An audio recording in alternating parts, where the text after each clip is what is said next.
এদের অর্থ নাই, এদের ভালো চাকরি বাকরি নাই, এদের ভালো প্রদর্শনের মতো টাকা নিবার মার্কেট নিবার মতো দোকানের টাকা পয়সা নাই, তাহলে এরা ফুটপাতের দোকানদারি করে। তো যখন উচ্ছেদ অভিযান চলে দোকান সরিয়ে নেয়।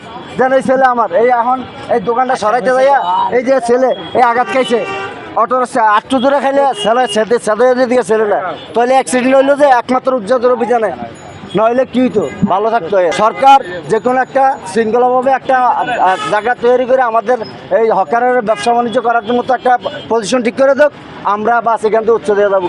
না খালি অভিযান দিয়া একটা আইনজীবী মানুষ দিয়ে আমাদেরকে নির্যাতন করবো, উঠিয়ে দিব, আবার আমার কয়দিন পরে আমরা ফেটের দুঃখ খেয়ে বমু।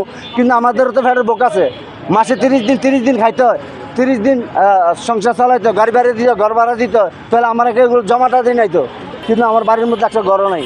তা আমি যা আমার তো মানুষ যদি আজ এই বয়সে মানুষের জানে যে আমার বাড়ির বন্ধু বান্ধব কয় কি তুই কী করছো এই জীবনে, তুই তো অনেক বাড়ির মালিক করতে হইতে পারতি, লোভ করি নাই, ঘুষ খাই নাই, বদমাশি করি নাই, আজকে আমি জিরো। এই হলো হকারের অবস্থা হলো এটা। এরা একজনকে বড় করতে বলতে পারে না, একজনের সাথে জুলুমও করতে পারে না, এই জন্য তারা হকারি হয়ে গেছে গিয়ে।